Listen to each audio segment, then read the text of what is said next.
అందరికీ నమస్తే ఫ్రెండ్స్. నా పేరు మాధవి. ముందుగా బ్రహ్మర్షి పితామహ పత్రిజీ గారికి, వంశీ మాస్టర్ గారికి, ప్రవీణ మేడం గారికి నా ఆత్మ ప్రణామాలు. కర్మ బుక్ రచయిత అయిన టార్కం గారికి నా ఆత్మ ప్రణామాలు. ఈ జ్ఞానాన్ని వినడానికి వచ్చిన ఫ్రెండ్స్ అందరికీ కూడా కృతజ్ఞతలు ఫ్రెండ్స్. ఈరోజు చాప్టర్ 6 కర్మ స్థాయి గురించి తెలుసుకోబోతున్నాము. అద్భుతమైన జ్ఞానాన్ని అందించడానికి మనకు ప్రవీణ మేడం సిద్ధంగా ఉన్నారు ఫ్రెండ్స్. చదువుతున్నాను. మీ పరిణామ పదంలో మిమ్మల్ని ముందుకు సాగనీయకుండా ఉంటే మీరు సౌందర్య సముద్రంతోనూ, జ్ఞానంతోనూ, కలలతోనూ చుట్టుముట్టబడి ఉన్నప్పటికీ వాటిలో మూత తీయని సీసాలాగా పడి ఉంటారు.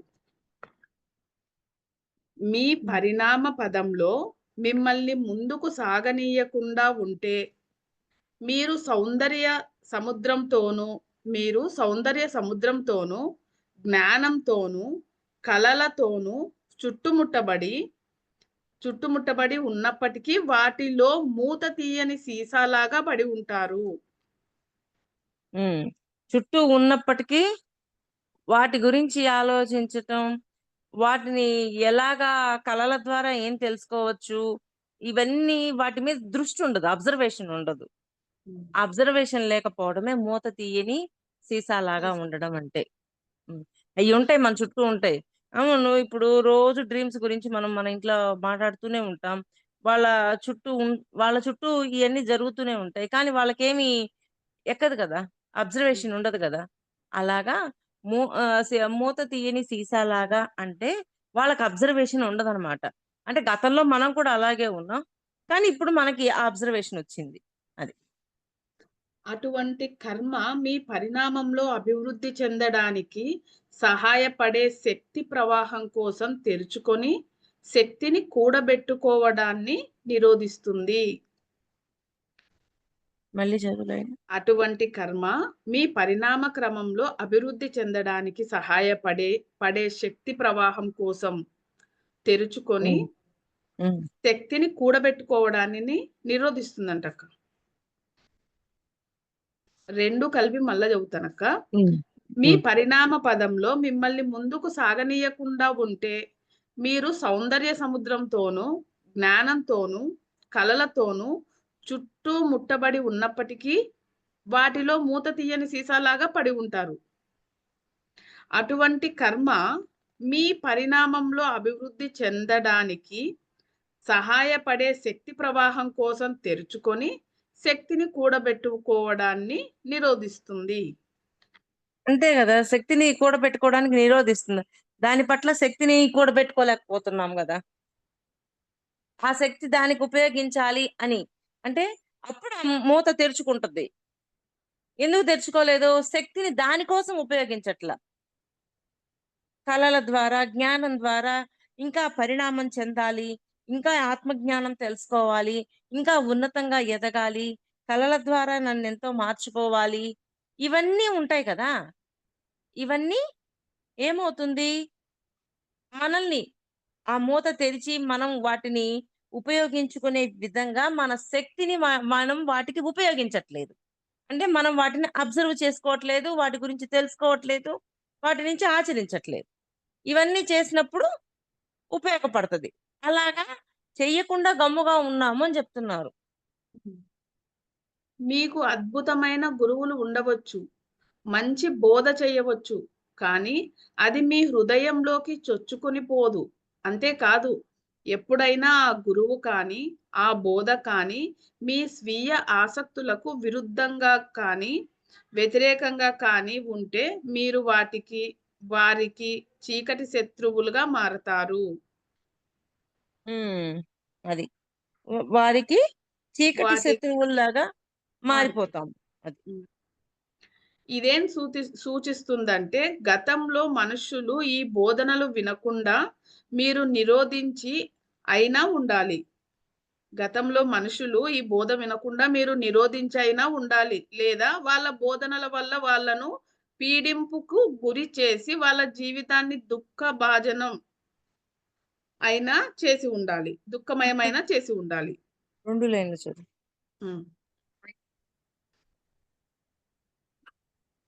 వ్యతిరేకంగా కానీ ఉంటే మీరు అంతేకాదు ఎప్పుడైనా ఆ గురువు కానీ, ఆ బోధ కానీ మీ స్వీయ ఆసక్తులకు విరుద్ధంగా కానీ, పై లైన్‌లు వ్యతిరేకంగా గూడా కానీ చదువు. పై హ్మ్. లైన్‌లు గూడా చదువు. హ్మ్.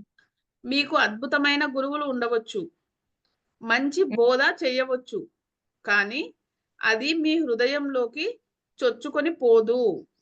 అంటే హృదయంలోకి చొచ్చుకొని పోదు. హ్మ్. అద్భుతమైన గురువే మన కళ్ళ ముందుంది. ఆయన చెప్పేది అంతా అద్భుతమే. కానీ మన హృదయంలోకి పోదు. అంటే అ మనము అనుకుంటాం గదా! పరోక్ష జ్ఞానంగానే ఉంచాము. అది మన ప్రత్యక్ష జ్ఞానంగా మనం మార్చుకోలేదింకా. అది. ప్రత్యక్ష అంతేకాదు జ్ఞానము అంటే ఆచరించడం ద్వారా వచ్చే జ్ఞానం. గురువు చెప్పడం, వినడం వరకే చేసేది పరోక్ష జ్ఞానం. గురువు ఎప్పుడైతే చెప్పాడో దాన్ని ఆచరించడం ద్వారా మన హృదయంలో, మన మనస్సులో వాటిని పూర్తిగా నిలుపుకోగలుగుతాం జ్ఞానంగా మార్చుకొని. ఆ అనుభవాన్ని. అలాగా చేయలేకపోతున్నాం. అది. అంతేకాదు ఎప్పుడైనా ఆ గురువు కానీ, ఆ బోధ కానీ, మీ స్వీయ ఆసక్తులకు విరుద్ధంగా కానీ, వ్యతిరేకంగా కానీ ఉంటే, మీరు వాటిని లేదా వారికి చీకటి శత్రువులుగా మారతారు.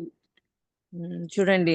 గురువు చెప్పిన మా గురువు చెప్పిన వాటికి, ఆయన చెప్పిన బోధనలు ఇవన్నీ ఉన్నాయి. అవి మనం ఏదైతే అనుకున్నామో దానికి వ్యతిరేకంగున్నాయి. హ్మ్. నేనొకటనుకున్నాను. ఆయనొకటి చెప్పారు. అప్పుడేమవుతుంది? మనం వాటికి యాంటీగా తయారయ్యి చీకటి శక్తులుగా మారిపోతాం. అలా ఉండకూడదు అని చెప్తున్నారు. అంటే చీకటి శక్తులంటే ఇంకా వ్యతిరేకంగా మాట్లాడడం, వ్యతిరేకంగా ఉండటం ఇవన్నీ చేస్తూ ఉంటారు. అది. ఇదేం సూచిస్తుందంటే, గతంలో మనుషులు ఈ బోధనలు వినకుండా మీరు నిరోధించైనా ఉండాలి. లేదా అంటే గతంలో ఇప్పుడు కాదు. గత జన్మల్లో అలాంటి బోధనలు వినకుండా మనం అడ్డుపడి దుష్కర్మ చేసుండుండొచ్చు. ఒక కోణం. లేదా వాళ్ళ బోధనల వల్ల వాళ్ళను పీడించి, పీడింపుకు గురి చేసి వాళ్ళ జీవితాన్ని దుఃఖమయం అయినా చేసి ఉండాలి. హ్మ్. వాళ్ళ జీవితాన్ని దుఃఖమయం దుఃఖమయమైన చేసుండాలి. జన్మ పరంపరల గతంలో మీరు ఏం చేశారో అటువంటి పరిస్థితులలోనే మీరు ప్రవేశపెట్టబడతారు. జనం జన్మ పరంపరల మీరు ఏం చేశారో అదే అందులోనే మీరు ప్రవేశింపబడతారు. అంటే మనం ఏం చేసామో దాన్ని బట్టే గదా! మన జీవితం. హ్మ్. ఇక్కడ యద్భావం ఇంకొక యద్భావం తద్భవతి. అవును. మన భావనను బట్టి మన జీవితం. అలాగే ఏది చేసామో అదే జీవితం. హ్మ్. మంచి ఇక్కడ చేస్తే మంచి, చెడు చేస్తే చెడు. ఇక్కడ ఇంకొక విధంగా కూడా జరగవచ్చు. మీ దుర్గుణాల మూలంగా మీరు ఆ బోధకుడిని లేదా బోధనలకు వ్యతిరేకంగా వాడటానికి చీకటి శక్తులు మిమ్మల్ని ఆక్రమించుకుంటారు. ఇక్కడ అంటే ఇంకొక ఇప్పుడు హ్మ్. ఏమవుతుంది? ఇప్పుడు గురువు చెప్పింది, ఆయన చెప్పిన బోధనలను వ్యతిరేకించటం వల్ల ఏమవుతుంది? వీళ్ళు వ్యతిరేకంగా ఉన్నారు కదా! ఆల్రెడీ కొన్ని చీకటి శక్తులుంటాయి. ఆ శక్తులు మనల్ని ఇంకా ప్రేరేపితం జేస్తాయి. ఏమని? చూడు ఆహ్, ఆ గురువు అలా ఉన్నారు. ఆయన బోధనలు ఇలా ఉన్నాయని లోపల మళ్ళీ మనకి అలా చెప్తూ ఉంటారు. ఆ చీకటి శక్తుల వల్ల ఇంకా ప్రేరేపితమవుతూ ఉంటారు. అలాగా ఆ చీకటి శక్తులకి ప్రేరేపితం అవ్వకుండా ఎవరు కాపాడుకోవాలి? మనమే కాపాడుకోవాలి. గురువు చెప్పిన బోధనల్ని మనము పూర్తిగా అంగీకరించే విధంగా ఉండగలగాలి. అటువంటి సందర్భాలలో ఆ బోధ పట్ల మీ ధోరణి, మీ పాత ప్రత్యక్ష దాడి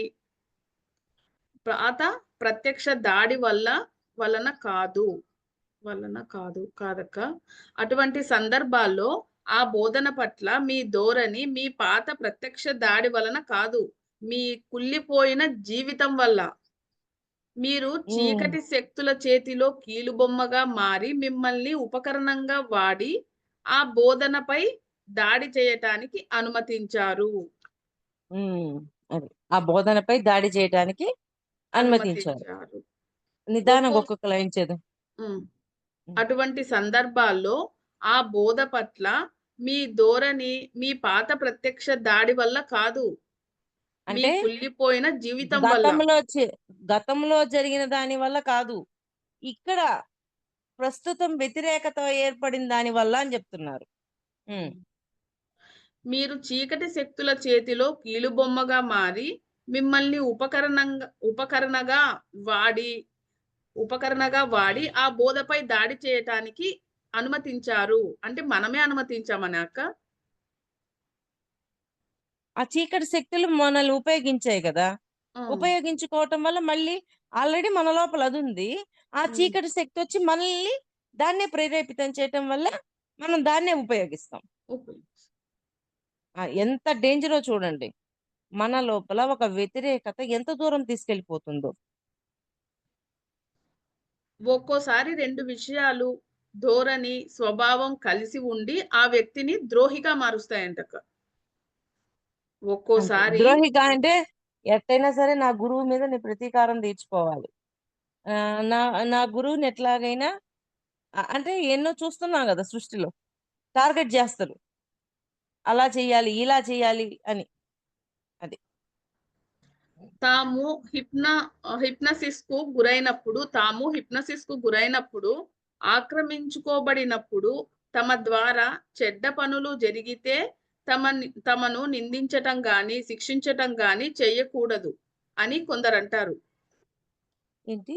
తాము హిప్నోసిస్‌కు గురైనప్పుడు, ఆక్రమించుకోబడినప్పుడు, తమ ద్వారా చెడ్డ పనులు జరిగితే తమను నిందించటం గాని, శిక్షించడం గాని చెయ్యకూడదు అని కొందరంటారు.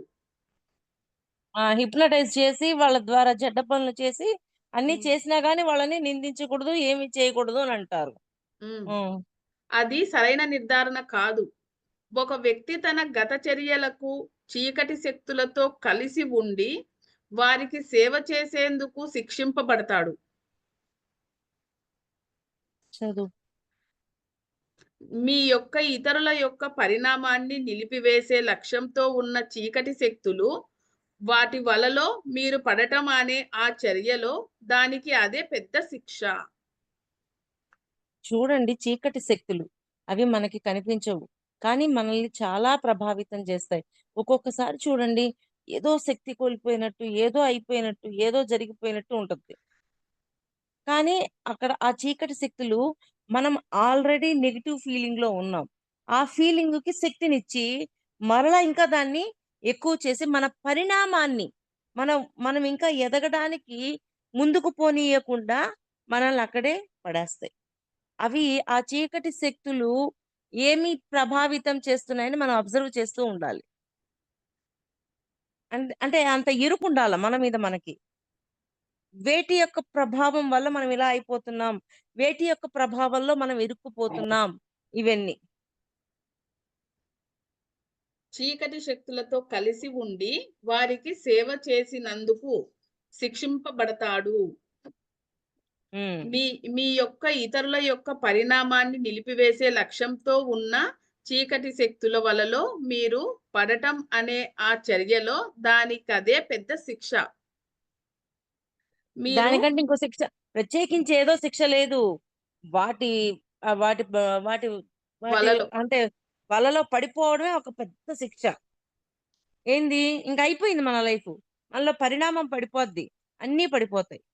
ఎందుకంటే మనలో ఏ వ్యతిరేకత ఉందో, ఆ వ్యతిరేకతను పట్టుకొని చీకటి శక్తులు మనల్ని ముందుకు తీసుకెళ్తాయి. అలాగా. మీరు అంటే ముందుకు తీసుకెళ్తాయంటే పరిణామంలో ముందుకు కాదు. వినాశనంలో ముందుకు తీసుకెళ్తాయి. హ్మ్. మీరు అసత్యమాడుతున్నా, దొంగతనం చేస్తున్నా, చంపుతున్నా, మోసం చేస్తున్నా, మనుషులను అనేక రకాలుగా ఇబ్బందులకు గురి చేస్తున్నా, అవన్నీ నిజంగా మీకు శిక్షలు. మీరు రూ. 10,000 దొంగిలిస్తే, ఆ నేరం చేయటం ద్వారా మిమ్మల్ని మీరే రక్షించుకుంటారు. అది. రూ. 10,000 దొంగలిస్తే నేరం చేయటం ద్వారా మిమ్మల్ని మీరే శిక్షించుకుంటారు. అంతే కదా! ఏది ఇస్తే అది పొందుతాం అనుకున్నాం. మరి ఏదైతే చేసామో అదే మళ్ళీ తిరిగి పొందుతున్నాం. ఆ శిక్ష మనకే. ఎవ్వరికీ ఏ శిక్ష ఉండదు. మనం మాట్లాడే మాటలు, మన యొక్క ప్రవర్తన ఏం మంచిగా ఉంటే ఓకే. మనకు మంచే జరుగుద్ది. మనం మంచిగా లేము, నెగెటివ్‌గా ఉన్నాము, యాంటీగా ఉన్నాము అంటే వాటి యొక్క ప్రభావం తిరిగి మన మీదే ఉంటదే తప్ప, ఎదుట వాడికి ఎటువంటి ప్రమాదం లేదు. ఈ పాయింట్ బాగా గుర్తుపెట్టుకోవాలి మనం. ఎదుట వాడిని ఏదో చేసేస్తాము అని అనుకున్నామే అనుకోండి, వాళ్ళని చేయగలమా? వాళ్ళని చేయలేము. కానీ దాని యొక్క ప్రభావము తిరిగి మన మీదే పడతది. ఆ ఫలితాల వలలో మీకు మీరే చిక్కుకుంటారు అంటున్నారు. ఆ బోధనను ఏదో రకంగా నిరోధించిన వారు ఆ బోధ ద్వారా మానవ జాతి లేదా ఎన్నో రకాల ఆ బోధనకు సహాయం చేసిన వారిని పీడించిన తమ గత కర్మల ద్వారా ఆ విధంగా ఆ పాత్ర పోషించవలసి వచ్చినా క్రమక్రమంగా వాళ్ళు వాస్తవాలు గురించి తమ జీవిత విషయాలను ఛేదిస్తారు. ఇంకోసారి మళ్ళీ అవుతాక. ఆ బోధనను ఏదో రకంగా నిరోధించిన వారు ఆ బోధ ద్వారా మానవ జాతి లేదా ఎన్నో రకాలుగా ఆ బోధనకు సహాయం చేసిన వారికి అలాంటి వారిని పీడించిన అక్క చదువు. చదువు. పీడించిన తమ గత కర్మల ద్వారా ఈ విధంగా ఆ పాత్ర పోషించవలసి వచ్చిన క్రమక్రమంగా వాళ్ళ వాస్తవాలు వాటి గురించి వాళ్ళ వాస్తవాలు వాళ్ళను గుర్తించి తమ జీవిత విషయాలను ఛేదిస్తారు. తరచుగా ఆ గోడను పగలుగొట్టుకొనటానికి కొన్ని జన్మలు పడుతుంది. నాకు క్లారిటీ రాలేదు. మళ్ళీ చదువు. ఆ నిదానంగా చదువు. బోధన ఆ బోధను ఏదో రకంగా నిరోధించిన వారు ఏ బోధను? దో గురువు బోధించిన బోధనను ఆ! ఏదో ఆ! ఒకంగా నిరోధించారు. ఆ! హ్మ్. ఆ బోధ ద్వారా మానవ జాతి లేదా ఎన్నో రకాలుగా ఆ బోధనకు సహాయం చేసిన వారిని పీడించిన హ్మ్. ఒక్కొక్క లైన్ చెప్పండక్క. అంటే నిరోధించిన వాడు ఉన్నాడు, సహాయం చేసిన వాడు చేస్ ఉన్నాడు. ఆ! ఒకవేళ ఏదో ఒక ఆ బోధనను అందరికీ అందించాలని సహాయం చేసిన వాడున్నారు కదా! ఆ! హ్మ్. అలాంటి వారిని పీడించినా కూడా తమ గత కర్మల ద్వారా ఆ విధంగా ఆ పాత్ర పోషించవలసి వచ్చినా హ్మ్. క్రమక్రమంగా వాళ్ళు వాస్తవాలను గుర్తించి తమ జీవిత విషయాలను ఛేదిస్తారు. అంటే గత కర్మల వల్ల ఒకవేళ అటువంటి ప్రభావం చూపించినా, ఆ వాస్తవాలను మార్చేయగలరు. అంటే ప్రభావం అంటే ఓహో! ఈ కర్మల వల్ల నేనిక్కడ ఈ హెల్ప్ చేయలేకపోయానా అని గుర్తించినప్పుడు దాన్ని హ్మ్. మార్చుకోవచ్చు. కొంతమందేంది ఆ బోధనలకి అడ్డుపడుతూ ఉంటారు. దాన్ని బయటకి తెలియనీయకుండా, బయటకి అందరికి అందనీయకుండా. కొంతమంది హెల్ప్ చేస్తారు. కొంతమంది గత కర్మల వల్ల ఈ జన్మలో ఆ బోధనలకు అడ్డుపడ్డా, ఏదో ఒక టైంలో వాళ్ళకనిపిస్తది. ఎందుకు నేనిలా ప్రవర్తిస్తున్నాను అని. ఆ కారణం తెలుసుకొని, ఆ కారణాన్ని కూడా మార్చేయటం ద్వారా మరలా మామూలుగా అయిపోతారు వాళ్ళు.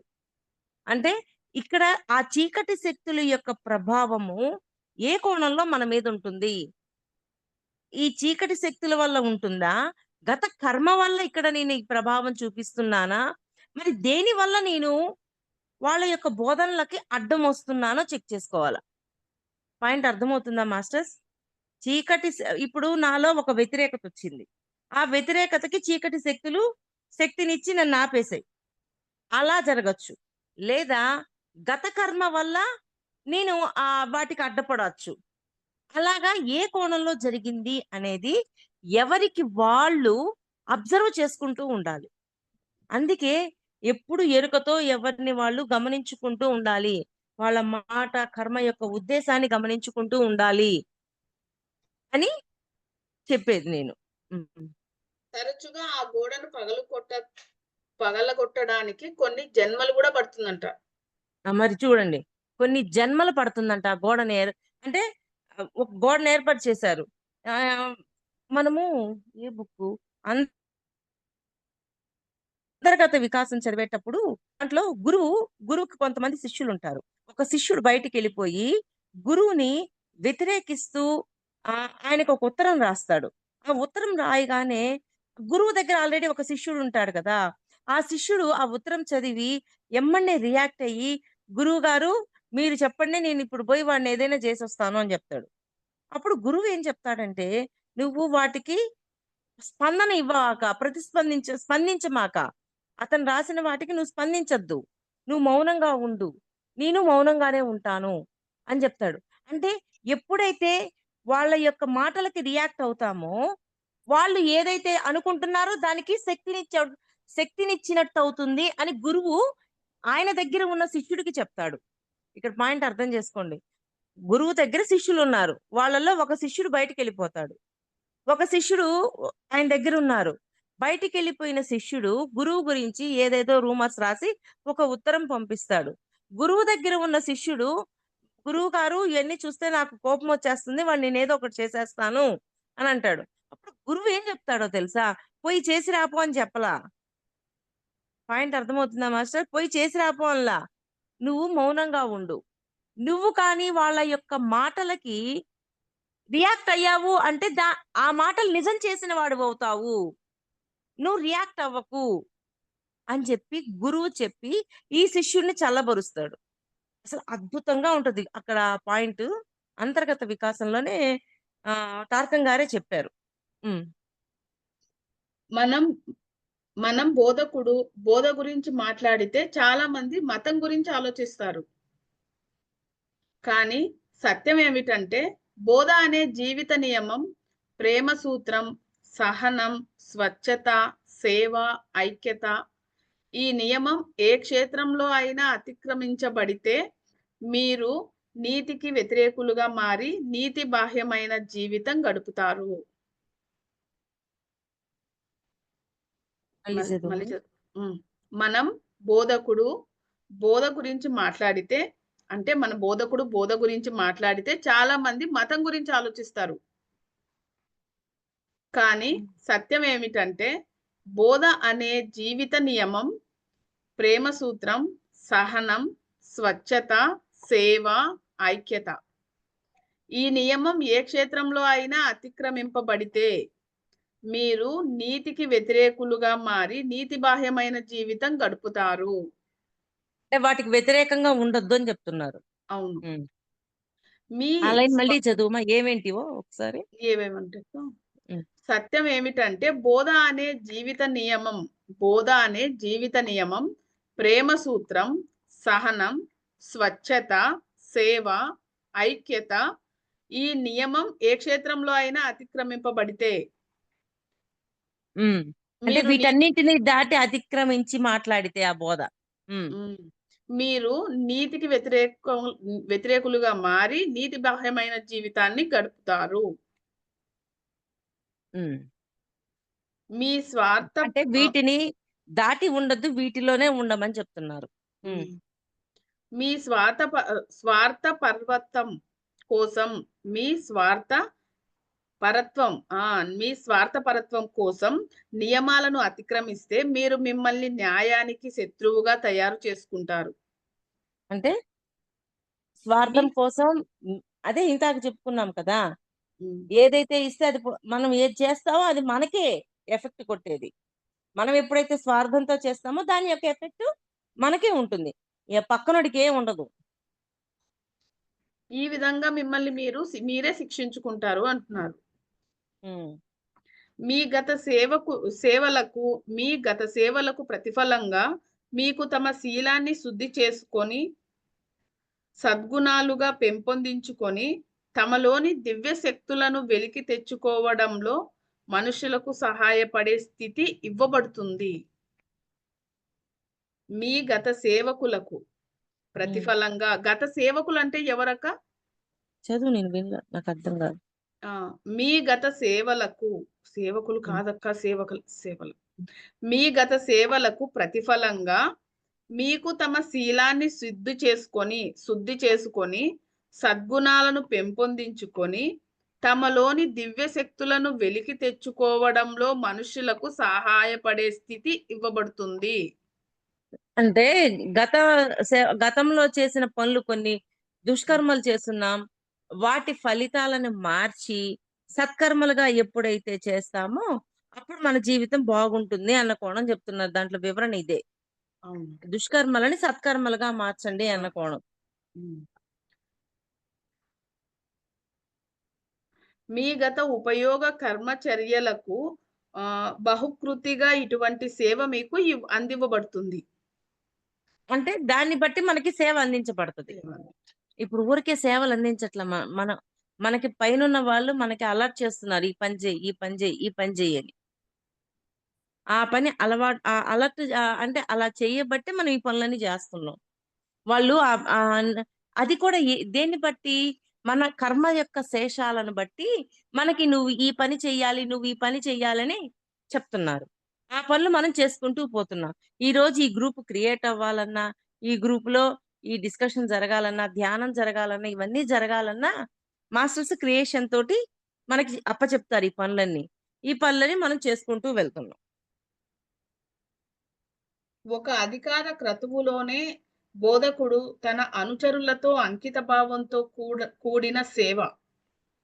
ఒక అధికార హ్మ్. క్రతువులోనే బోధకుడు తన అనుచరులతో అంకితభావంతో కూడిన సేవ, బాధ్యత అనే తాళ్లతో మిమ్మల్ని మీరు కట్టివేసుకోవడానికి సిద్ధంగా ఉన్నారు.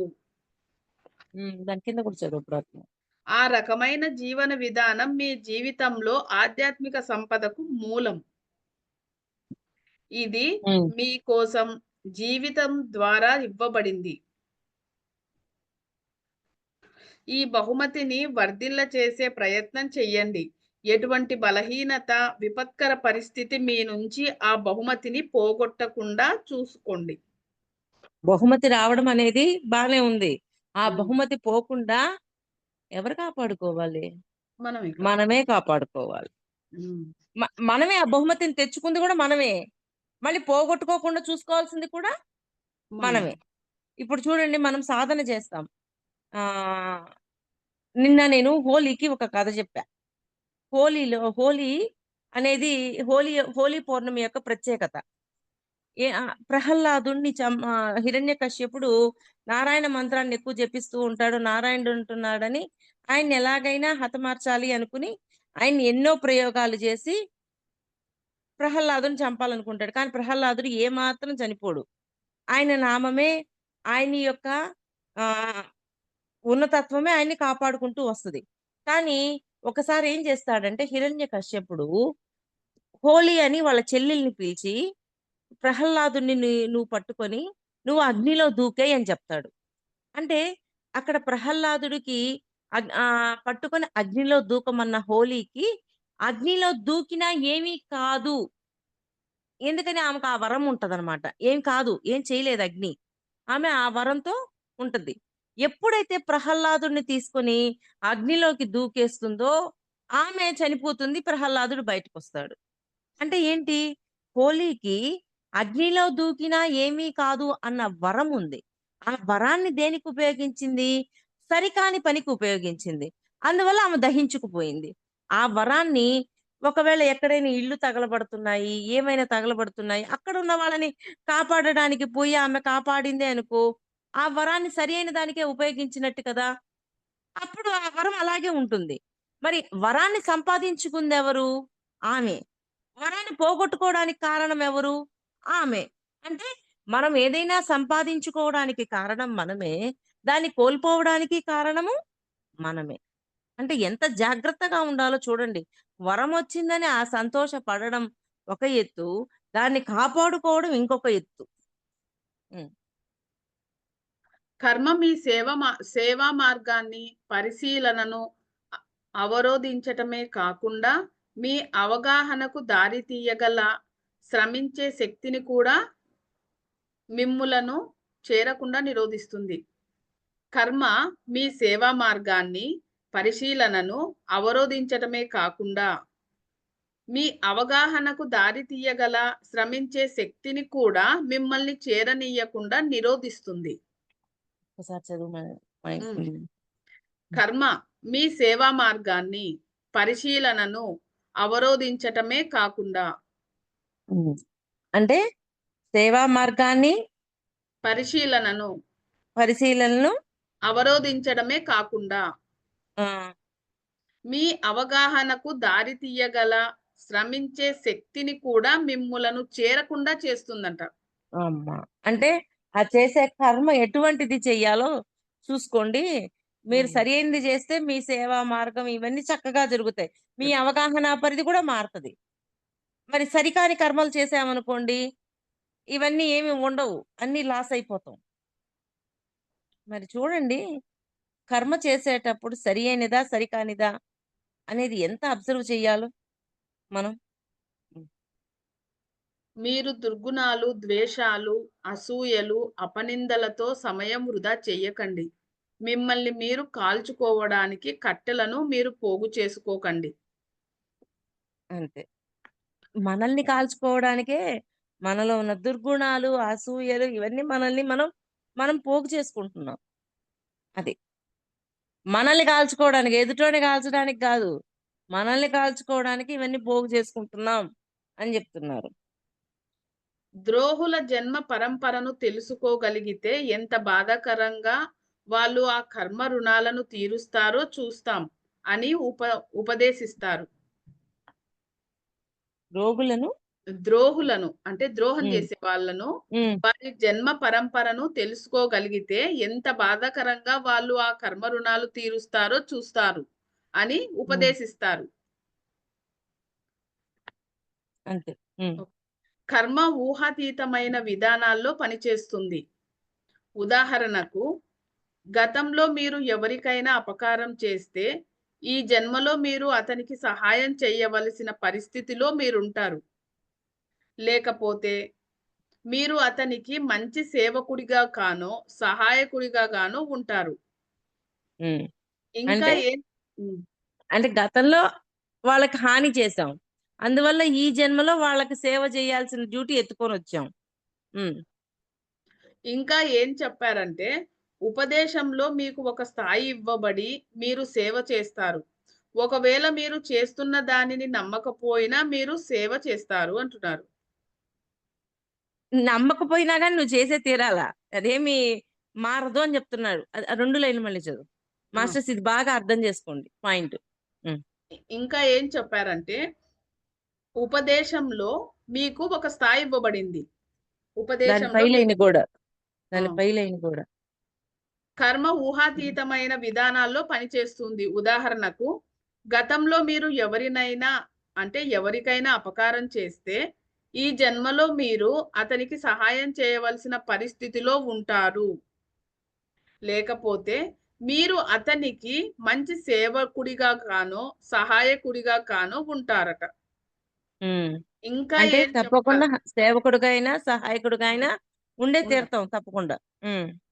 ఇంకా ఏం చెప్పారంటే, ఉపదేశంలో మీకు ఒక స్థాయి ఇవ్వబడి, మీరు సేవ చేస్తారు.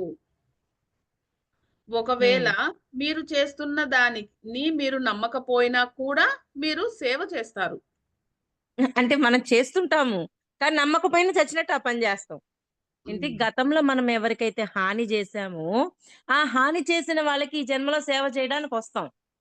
ఓకే. ఒకవేళ మీరు అది సేవ చెయ్యాలి అనే భావన అది గతంలో ఉన్న దాని వల్లే నేనిప్పుడు దీన్ని చేస్తున్నానని తెలియకపోయినా మనం చేస్తూనే ఉంటాం ఆ సేవని. అది ఎక్కడికి తొలగిపోదు. ఆ రుణం రుణంగానే ఉంటది. ఆ రుణాన్ని క్లియర్ చేయాల్సిందే అని జెప్తున్నారు. హ్మ్. భలే ఉంది అక్క. మనకు హ్మ్. తెలియకుండానే వాళ్ళకు ఖచ్చితంగా హెల్ప్ చేసేస్తాము. ఆ లైన్ మళ్ళీ చదువు. ఆ! ఇంకా ఏం చెప్పారంటే, ఉపదేశంలో మీకు ఒక స్థాయి ఇవ్వబడి, మీరు సేవ చేస్తారు. ఒకవేళ మీరు చేస్తున్న దానిని నమ్మకపోయినా కూడా మీరు సేవ చేస్తారు. నమ్మకపోయినా సరే సేవ జేస్తాం. హ్మ్. హ్మ్. ఒకరోజు మా గురువు ఆ మఠంలో శిల్పి, కోశాధికారి అయిన వ్యక్తిని చూపిస్తూ, ఆయన ఈ మఠాన్ని నిర్మించారు. ఇంకా ఎన్నింటినో నిర్మించారు కానీ, ఆయన ఎన్నడూ ఉపదేశాలను నమ్మలేదు. ఆయన ఎన్నో హ్మ్. విషయాలలో విశ్వాసంతో స్వచ్ఛంగా ఉంటారు. హ్మ్. కానీ తర్వాత ఆధ్యాత్మిక పదంపై ఆసక్తి ఉండదు. ఆసక్తి లేదు. ఆయన తన గత కర్మ రుణాన్ని తీర్చుకోవటం కోసం ఈ పనులన్నీ చేశారు అని మా గురువుగారు అబ్బబ్బబ్బా! చెప్పారు. ఎగ్జాంపుల్ ఇచ్చారు చూడండి ఎంత బావుందో. మళ్ళీ చదువే ఆ ఎగ్జాంపుల్. ఆ! అద్భుతమైన ఒకరోజు బాగా అర్థం చేసుకోండి. ముందిచ్చిన పాయింట్‌కి గత జన్మలో హాని చేశాము. వాళ్ళకి సేవ చేయడానికొస్తాం. ఆ సేవ చేసేటప్పుడు నమ్మకం లేకపోయినా సేవ చేస్తాం. దానికి ఎగ్జాంపుల్ ఇచ్చారు. అద్భుతంగా ఉంది. బాగా మనసు పెట్టి వినండి. హ్మ్. ఒకరోజు మా గురువు ఆ మఠంలో శిల్పి, కోశాధికారి అయిన వ్యక్తిని చూపిస్తూ ఆయన ఈ మఠాన్ని నిర్మించారు. ఒక ఆయనను చూపిస్తూ ఆయన ఈ మఠాన్ని నిర్మించారు. ఇంకా ఎన్నింటినో కూడా నిర్మించారు. కానీ ఆయన ఎన్నడూ ఉపదేశాలను నమ్మలేదు. ఆయన ఎన్నో విషయాలలో విశ్వాసంతో స్వచ్ఛంగా ఉంటారు. కానీ ఆధ్యాత్మిక పదంపై ఆసక్తి లేదు ఆయనకు. ఆయన తన గత కర్మ రుణాన్ని తీర్చుకోవడం కోసం ఈ పనులన్నీ చేశారు అని మా గురువుగారు చెప్పారు. ఆయన అక్కడుండి చేస్తున్నారు గానీ, ఆ బోధనలేమి వినడం లేదు. కానీ అక్కడుండి ఆయన ఆ పనెందుకు చేస్తున్నారంటే, గత జన్మ కర్మ రుణం తీర్చుకోవడానికి ఆ సేవంతూ చేస్తూ ఉన్నారు. అది. ముందు దాని గురి పాయింట్‌కి ఎగ్జాంపుల్ బాగా అర్థమైందా? బాగా క్లారిటీ తెచ్చుకోండి పాయింట్. హ్మ్. దాని గురించి ఆయనకు తెలుసా? క్వెషన్. హ్మ్. అంతరంగంలో ఆయనకు తెలుసు అంటున్నారు గురువుగారు. అంతరంగంలో ఆయనకు తెలుసు కానీ, ఆయన మెదడుకి దాని గురించిన ఎరుక ఇంకా లేదు. హ్మ్.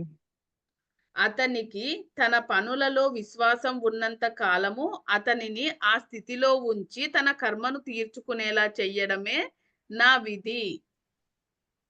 అలా మళ్ళీ మళ్ళీ చదివి ఎంత అద్భుతంగా ఉందో. హ్మ్. హ్మ్. దాని గురించి ఆయనకు తెలుసా అని శిష్యుడు అడుగుతున్నాడు. హ్మ్. మరి గురువు అంతరంగంలో తెలుసు ఆయనకు. కానీ ఆయన మెదడుకి దాని గురించిన ఎరుక ఎరుక లేదు. లేదు. ఎరుక ఎరుక లేదు. అంటే ఇంకా లేదు. గతంలో గతంలో నేను వాడికి హాని చేయటం వల్లే ఈ జన్మలో సేవ అసలు ఎంత అద్భుతంగా ఉందో తెలుసా పాయింటు. నిన్న ఒకరితో నేను ఇలాగే మాట్లాడుతున్నా.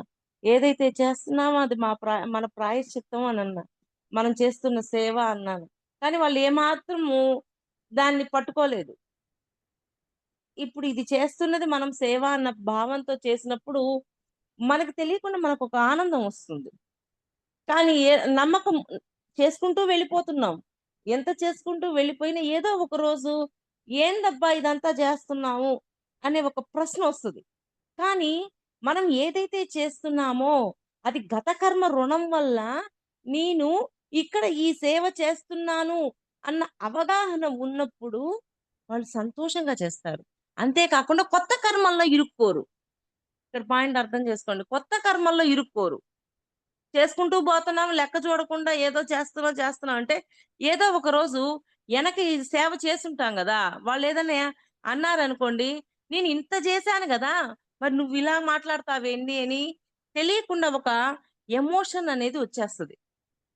ఆ ఎమోషన్ రాకుండా ఉండాలి అంటే, గతం లెక్క చూస్తే, నేను ఆ లెక్క యొక్క ప్రాయశ్చిత్తం ఇక్కడ చేస్తున్నానని చూసినప్పుడు హ్యాపీగా చేస్తూ సేవని, కొత్త కర్మల్లో ఇరుక్కోకుండా మనల్ని మనం ప్రొటెక్ట్ చేసుకోగలుగుతాం. నిన్ననే దీని గురించి డిస్కషన్ జరిగింది. ఈరోజు సార్ మళ్ళీ పాయింట్ ఇచ్చాడాయన. హ్మ్. చదువుతున్నాక. అతనికి తన పనులలో విశ్వాసం ఉన్నంత కాలము అతనిని ఆ స్థితిలో ఉంచి తన కర్మను తీర్చుకునేలా చెయ్యడం నా విధి. హ్మ్. విధి ఏం చేస్తది? విధి ఆ పనే చేయిస్తది. ఇంకేం చేయించదు. గతంలో నువ్వేదైతే చేశావో అదే చేస్తున్నావు. దాని యొక్క ఫలితాన్ని క్లియర్ చేసుకోవడం కోసమే నువ్వు చేస్తున్నావు అని. హ్మ్. ఈ మఠంలో ఆయన ఉండటం వలన ఉపదేశాల విలువ తగ్గటం కానీ, మన నిబద్ధత బలహీన పడటం కానీ జరుగుతుందా? ఇది క్వెషన్ అక్క. మళ్ళీ క్వెషన్ చదువు. ఈ మఠంలో ఆయన ఉండటం వలన ఉపదేశాల విలువ తగ్గటం కానీ, మన నిబద్ధత బలహీన పడటం గాని జరుగుతుందా? ఓకే. ఆయన ఉండటం వల్ల మన ఆ! ఉపదేశాలు ఉపదేశాల విలువ తగ్గటం కానీ, ఆ! మన విలువ నిబద్ధత తగ్గటం. ఆ! నిబద్ధత. ఆ! బలహీన పడటం గాని జరుగుతుందా అని శిష్యుడు అ అడుగుతున్నాడు అంటే గురువుకి. ఆయన ఏదైనా వ్యతిరేకంగా చూపించి, మీరేంది ఇలా చెప్పారు, ఇవన్నీ ఏమన్నా జరుగుతాయా? ఆ! అని క్వెషన్. చాలా అద్భుతంగా ఉంది. అలా అంటే జరగవ అతను ఆయన సేవ చేసుకోవడం కోసం అక్కడికొచ్చాడు. ఆయన ప్రాయశ్చిత్తం చేసుకోవడానికొచ్చాడు అంతే. కానీ ఆయనకి ఎరుక లేదు. లోపల మాత్రం అంతరంగంలో మాత్రం ఆయన ఏ పని చేస్తున్నారో అది తెలుస్తుంది. బయట మాత్రం ఆ మైండ్‌లో ఎరుక లేదు. అటువంటి వాడు అక్కడ ఉండటం వల్ల మనకేమైనా ఇబ్బంది జరుగుద్దా అన్న క్వశ్చన్ వేస్తున్నారు ఆయన. హ్మ్. అలా జరగవచ్చు. కొన్ని ప్రమాణాలు లేదా నియమాలు అతని వల్ల ప్రభావితమైతే అది మంచిదే. అంటే కొన్ని ప్రమాణాలు, ఈ నియమాలు కొన్ని అతను తీసుకుంటే అతను ప్రభావితం అయ్యాడు అనుకోండి, మంచిదే. అవి తీసుకోవడం వల్ల మంచి జరుగుద్ది. ఉమ్, ఎందుకంటే దాని వలన అత్యంత బాధ్యతాయుతమైన పనులు ఎవరికి అప్పజెప్పకూడదో అది మనకు తెలుస్తుంది. ఎందుకంటే దాని వలన అత్యంత బాధ్యతాయుతమైన పనులు ఎవరికి అప్పజెప్పకూడదో అది మనకు తెలుస్తుంది. అంతేకాక కొంతమంది అతని వల్ల ప్రభావితులైతే వాళ్ళలో సందేశానికి, అంకిత భావానికి మధ్య అంతర్యుద్ధం మొదలవుతుంది. ఆ 2 లైన్స్ చదవా? హ్మ్. అలా జరగవచ్చు. కొన్ని ప్రమాణాలు లేదా నియమాలు అతని వల్ల ప్రభావితమైతే అది మంచిదే. ఎందుకంటే దాని వలన అత్యంత బాధ్యతాయుతమైన పనులు ఎవరికి అప్పగించకూడదో ఎవరికి అప్పజెప్పకూడదో అది మనకు తెలుస్తుంది. అంతేకాక కొంతమంది అతని వల్ల ప్రభావితులైతే గనక వాళ్ళలో సందేశానికి, అంకిత భావానికి మధ్య అంతర్యుద్ధం మొదలవుతుంది. అంటే అతనికి గాని ప్రభావానికి లోనయ్యారే అనుకోండి, అతను చెప్పే మాటలకి ఇక్కడ విన్న మాటలకి మధ్య సంఘర్షణ జరుగుద్ది. ఆ హ్మ్. సంఘర్షణ అనేది జరుగుద్ది, లేకపోతే ఏమీ ఉండదు. ఆయన ఏమంటున్నాడు, అతను ఇక్కడ ఉండటం వల్ల ఏమన్నా ప్రమాదం ఉందా అన్నట్టు చెప్తున్నారు. అతను ఉండటం వల్ల మొదటి రకం ఏంటి, అక్కడి ఉన్న బోధనలు విని అతడు ప్రభావితమైతే ఏమీ పర్వాలేదు, బానే ఉంటుంది. కానీ అతను ఏదైనా మాట్లాడినప్పుడు, అతను మాట్లాడిన వాటికి ప్రభావితం అయ్యారే అనుకోండి ఇక్కడున్న వాళ్ళు. ఆల్రెడీ ఇక్కడున్న గురువులు కొన్ని చెప్పున్నారు.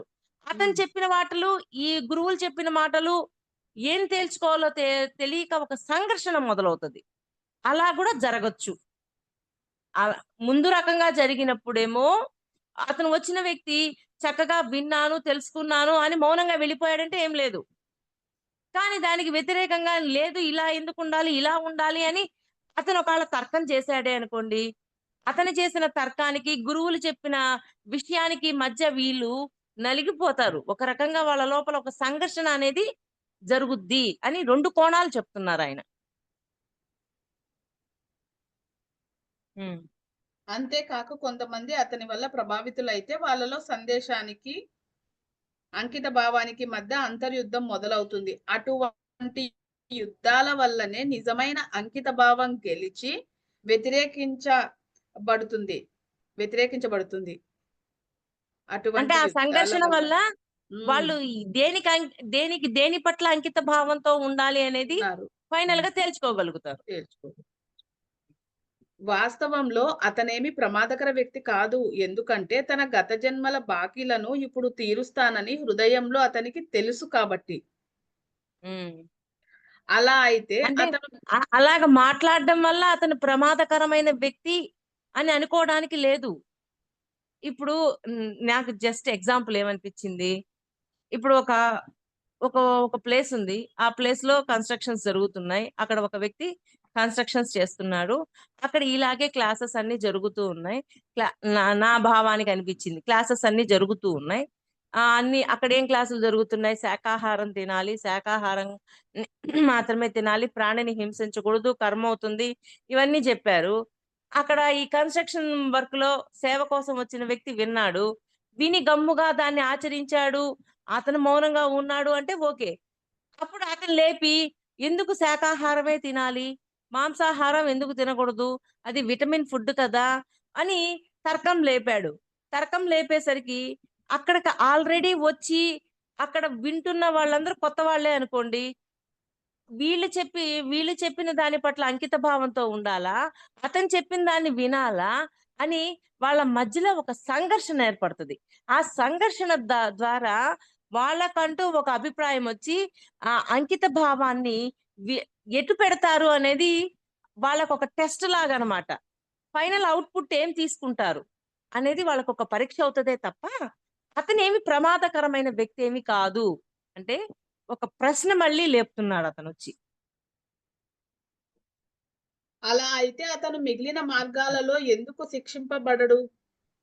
ఇది అతనికి విరామ కాలంలాగా ఉంది కదా అంటున్నారు. హ్మ్. గతంలో అతను ఉపదేశానికి వ్యతిరేకంగా పనిచేసినట్లు కనిపిస్తోంది. ఎరుకతో కూడిన లక్ష్యం లేకనే దానివల్ల లబ్ధి పొందాడు. ఎరుకతో కూడిన లక్ష్యం లేకనే దానివల్ల లబ్ధి పొందాడు. హ్మ్. బహుశా అతడు తన కర్మను గత జన్మలోనే చాలా వరకు తీర్చేసుంటాడు. ఒకవేళ అతను ఉన్నాడు. ఆ ఉన్న వ్యక్తి గురించి ఏ ఏ కోణాల్లో ఉంటది? ఆ వ్యక్తి ఏ కోణంలో ఉంటే ఎలా ఉంటది అని చెప్తున్నారు. హ్మ్. ఒకవేళ అతను గత జన్మల్లోనే ఆ జ్ఞానాన్ని తెలుసుకొని, అన్నీ తెలుసుకొని ఉంటే, ఇప్పుడు కూడా విని ఒక లాభాన్ని పొందుతాడే తప్ప ఇంక ప్రభావం ఉండదు అని చెప్తున్నారు. అవును. అతను ఆల్రెడీ శాకాహారే. గత జన్మల్లోనే మాంసాహారం మానేసేసి శాకాహారిగా అయిపోయాడు. మరలా వీళ్ళు చెప్పాక విన్నాడు. విన్నాక ఇంకొంచెం లాభాన్ని పొందుతాడు. ఇంకొంచెం స్ట్రాంగ్ అయిపోతాడే తప్ప అక్కడ ఏమీ ప్రాబ్లమ్ ఉండదు అని చెప్తున్నారు. ఈ జన్మలో ఆ కర్మ కాస్త ఏమైనా మిగిలి ఉంటే దానినంతటా తీర్చడానికి హ్మ్. దాదాపు సిద్ధమవటమే కాక మళ్ళీ ఉపదేశ మార్గంలోకే వచ్చే అవకాశం కోసం చూస్తూ ఉన్నాడు. ఆ! అది. అంటే ఆల్రెడీ ఎక్కడో కొంచెం ఉంది. దాన్ని కూడా పోగొట్టుకొని ఇంకొంచెం స్ట్రాంగ్ అయిపోయాడు. హ్మ్. నేనింక మాంసాహారం తినను, శాకాహారిగానే ఉండిపోతానని ఇంకొంచెం స్ట్రాంగ్‌గా బిలీవ్ చేశాడు. అది. అంటే ఇంకా ఆ ఉపదేశాన్ని తీసుకొని అందరికీ చెప్పడం అన్నీ చేస్తూ ఉంటాడు. ఇంకొంచెం అతని ప్రయాణం, ఆయన పరిణామం ఇంకొంచెం పెరిగింది అని. హ్మ్. మా గురువు చెప్పిందంతా వాస్తవమేనని నాకు తెలుసు. మా మార్గంలో ఎన్ని ఇబ్బందులు, చిక్కులు ఉన్నా ఎంత నెమ్మదిగా, అద్భుతంగా ఉపదేశం ఇవ్వబడ్డానో నేను చూసే ఉన్నాను. ఎన్ని రకాల సమస్యలు, ఇబ్బందులు ఉన్నా మర్మము బోధకుడిగా మర్మము దానిని నిలిపి ఉంచుకోవటమే జీవితంలో మనం పొందే అత్యద్భుతమైన బహుమతి. మనల్ని ఆరోగ్యం, ఆనందం, సంపద, త్యాగంతో కూడిన సేవల వైపు తీసుకువెళ్ళేది బోధ చెయ్యడం మాత్రమేనట. మళ్ళీ చదువు. హ్మ్. మా గురువు చెప్పిందంతా వాస్తవమేనని నాకు తెలుసు. మా మార్గంలో ఎన్ని ఇబ్బందులు, చిక్కులు ఉన్నా ఎంత నెమ్మదిగా, అద్భుతంగా ఉపదేశం ఇవ్వబడ్డానో నేను చూసే ఉన్నాను. ఎన్ని రకాల సమస్యలు, ఇబ్బందులు ఉన్నా బోధకుడిగా మర్మము దానిని నిలిపి ఉంచుకోవటమే జీవితంలో మనం పొందే అద్భుతమైన బహుమతి. అంతే కదా! బోధకుడిగా ఉన్నప్పుడు ఇవన్నీ మళ్ళీ విని మళ్ళీ దాన్ని ఇంకొంచెం స్ట్రాంగ్‌గా చేసుకుంటూ ఉంటాం కదా! అది. మనల్ని ఆరోగ్యం, ఆనందం, సంపద, త్యాగంతో కూడిన సేవల వైపు తీసుకువెళ్తుంది. ఇప్పుడు బోధన చేస్తూ ఉన్నాం. చెప్తూ ఉన్నాం. హ్మ్. వినగా ఎలా ఉంటది? చెప్పగా ఓహ్! మనం కూడా ఆ సేవ చెయ్యాలి. మనం కూడా ఆ పని చెయ్యాలి. ఈ పని చెయ్యాలి. మన ఓకే. మనలో ఉన్న ఈ అరిషడ్ వర్గాలని మనం మార్చుకోవాలి. ఇలాగా మన లోపల ఉండిపోయి మార్చుకోవడానికి రెడీ అయిపోతాం. అది. అంటే చూడక మనల్ని ఆరోగ్యం, ఆనందం, సంపద, త్యాగంతో కూడిన సేవల వైపు తీసుకువెళ్ళేది బోధ చెయ్యడం మాత్రమేనంట. అంతేకాదు బోధన అనేది నీ నిజతత్వపు కాంతి. దీర్ఘకాలంలో దాని నుంచి ఎవ్వరము వేరుగా ఉండలేము. అంటే బోధనలో చెప్పేదంతా ఆహ్, అది కాంతిగా మారుతది అని. ఆ అనుభవ జ్ఞానమే కదా చెప్తాము. హ్మ్. లేకపోతే చెప్పలేం గదా! అది. కొంతమంది మనుష్యులు చాలా జన్మల తరువాత ఇతరులకు తాము చేసిన హానిని గురించి, తాము కల్పించిన లోటుని పూడ్చటానికి వస్తారట. మళ్ళీ చదువు లైను. కొంతమంది మనుష్యులు చాలా జన్మల తరువాత ఇతరులకు తాము చేసిన హానిని గుర్తించి, తాము కల్పించిన లోటును పూడ్చడానికొస్తారట. అంటే ఎన్ని జన్మలైన తర్వాతైనా సరే నీ రుణం మాత్రం ఎక్కడికి పోదు. ఆ రుణం తీర్చుకోవడానికి సచ్చినట్టు రావాల్సిందే. ఇంకా పాయింట్ కొందరు అర్థమైందా మాస్టర్స్? ఎన్ని జన్మలైనా ఎత్తనియండి మీరు. కానీ రుణం తీర్చుకోవడానికి మీరు రావాల్సిందే. ఇప్పుడు ప్రకృతి వినాశనాలు చేసాం ఎన్నో. బాంబులు బ్లాస్ట్ చేసి ఎంతో ప్రకృతికి ఎంతో హాని చేస్తున్నాం. దాన్ని తీర్చడానికైనా భూమి మీదకొచ్చి ఆ సేవ చేస్తూనే ఉంటాం. అవన్నీ చేయటానికి ఎన్నో జన్మల తర్వాత ఎమ్మడనే తీసుకున్నా ఓకే. లేకపోతే ఎన్నో జన్మల తర్వాత తీసుకున్నా ఆ పని మాత్రం కంప్లీట్ చేయాల్సిందే. బాబా కూడా అంటారు గదా! పశు పక్షాది సైతము రుణం ఉంటేనే నీ దగ్గరకొస్తాయి అని అంటారాయన. మరి ఇదే గదా! ఆ రుణం ఎక్కడికి పోదు. ఎన్ని జన్మల తర్వాతైనా మీ దగ్గరకొచ్చి తీరుతది. హ్మ్. ఇంకా గతంలో కొందరు వ్యక్తుల మధ్య నిర్మించిన అడ్డుగోడలు పగలగొట్టడానికి వస్తారట. అంటే వాళ్ళిద్దరి స్నేహం చెడిపోవడానికి కారణమై ఉంటారు. ఆ హ్మ్. స్నేహానికి ఈ జన్మలో వాళ్ళిద్దరిని కలపడానికి వస్తారు. అంటే వాళ్ళిద్దరి మధ్య స్నేహము విడిపోవటానికి ఏయేయో అయి చెప్పి, ఈ చెప్పి వాళ్ళ స్నేహం విడిపోవడానికి కారణం. కానీ ఈ జన్మలో వాటిని కూల్చి మళ్ళీ వాళ్ళని కలపడానికొస్తారు. హ్మ్. మరికొంతమంది గతంలో తాము తమ స్వార్థపూరితమైన ఆలోచనలతో తయారు చేసిన నియమాలను మార్చటానికి వస్తారు. మళ్ళీ చదువు. గతంలో తాము తమ స్వార్థపూరితమైన ఆలోచనలతో తయారు చేసిన నియమాలను మార్చడానికొస్తారు. అంతే గదా! వాళ్ళలో స్వార్థపూరితమైన నియమాలు ఎప్పుడైతే వాళ్ళ లోపల ఉన్నాయో, వాటిని మార్చుకోవడానికి గూడా మళ్ళీ రావాల్సిందే భూమి మీదకి. అంటే ఎదుట వాళ్ళకి కల్పించిన అడ్డుగోడల్ని పడగొట్టడానికి రావాల్సిందే. ఎదుట వాడికి రుణం ఉంటే, ఆ రుణం తీర్చడానికి ఎన్ని జన్మల తర్వాతైనా రావాల్సిందే. మన లోపల ఓ స్వార్థపూరితమైన భావాలు వాటిని తగలబెట్టుకోవడానికి కూడా మళ్ళీ మనం భూమి మీదకి రావాల్సిందే. గత జన్మల్లో అసూయతో ఉన్నాం, ఈర్ష్యతో ఉన్నాం, ద్వేషంతో ఉన్నాం. అయన్నీ పోగొట్టుకోవడానికి ఈ జన్మలో స్నేహంతోటి, సహాయం చేస్తూ, ఆ లోపల ఉన్న ఆ అడ్డుగోడలన్నింటిని పగలగొట్టాలి అంటే ఈ 2 చేస్తూ భూమి మీద ఆ సేవ చేస్తూ ముందుకెళ్ళినప్పుడు మన లోపల ఉన్న ఈర్ష్య, ద్వేషం, అసూయ ఇవన్నీ గోడల్ని మనం పగలగొట్టగలుగుతాం. లేకపోతే మనం పగలగొట్టుకోలేం. అందుకని భూమి మీదకి మన లోపల ఉన్న స్వార్థపూరితమైన వాటిని కూడా పగలగొట్టుకోవడానికే మనం భూమి మీదకొస్తాము అని జెప్తున్నారు. ఒకసారి శాసన నిర్మాణాధికారితో ఒక వ్యక్తి ఇలా అనటం నేను విన్నాను.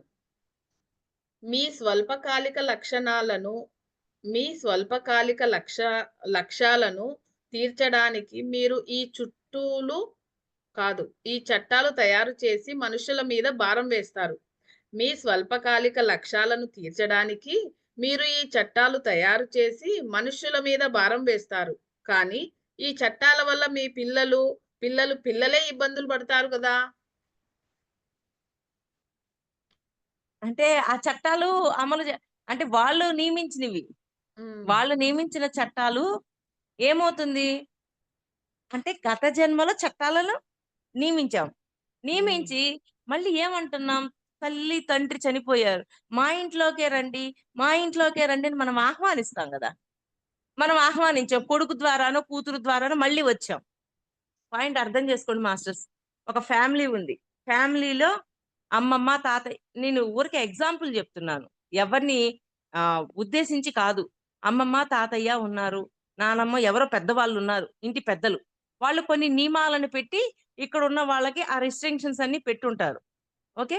పెట్టుంటారు. వాళ్ళు చనిపోతారు. చనిపోయాక మనము వాళ్ళని ఆహ్వానిస్తాం. "నువ్వు మన ఫ్యామిలీలోకే రా" అని ఆహ్వానిస్తాం. లేకపోతే మన ఫ్యామిలీలోకే వాళ్ళు రావచ్చు. ఎప్పుడైతే వాళ్ళొస్తారో, వాళ్ళు ఆల్రెడీ గత జన్మల్లో అంటే గత జన్మలో అయిన నియమాలని వాళ్ళే ఎదుర్కోవాల్సొస్తది మళ్ళీ. వాళ్ళ పిల్లలుగా వచ్చినప్పుడు. పాయింట్ అర్థమవుతుందా మాస్టర్స్?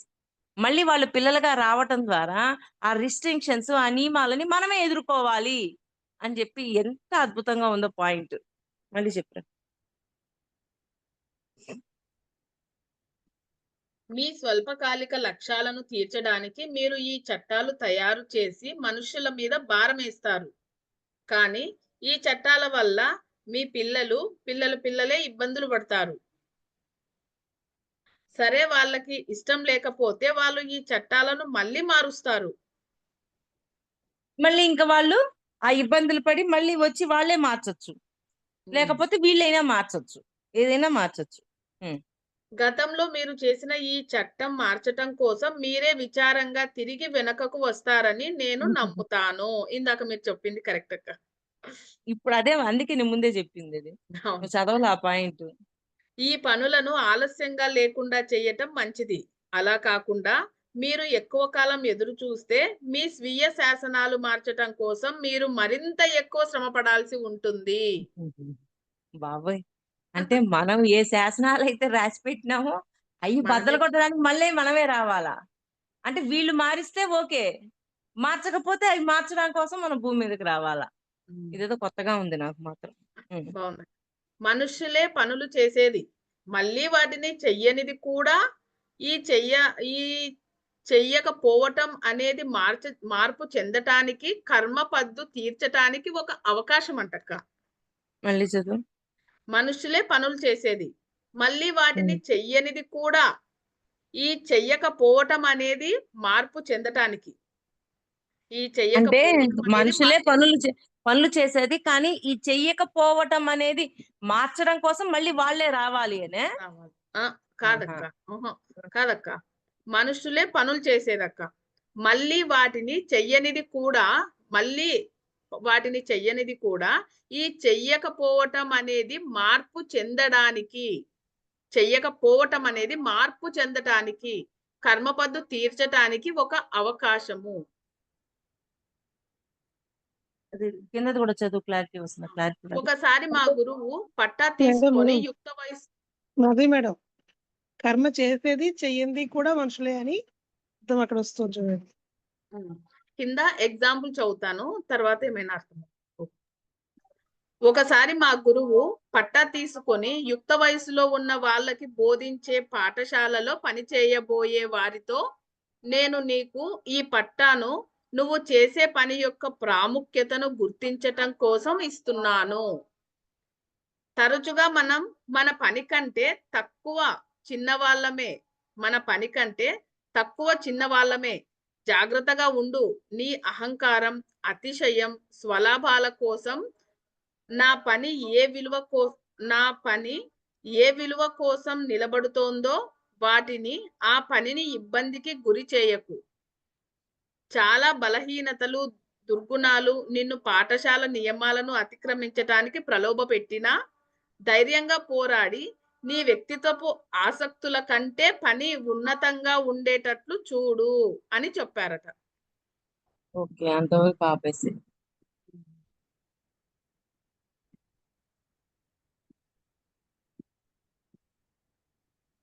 అక్క ఈ పేర మళ్ళీ చదువుతానక్క. నా మైండ్‌కి ఎక్కట్ల. స్టాప్ చేస్తా.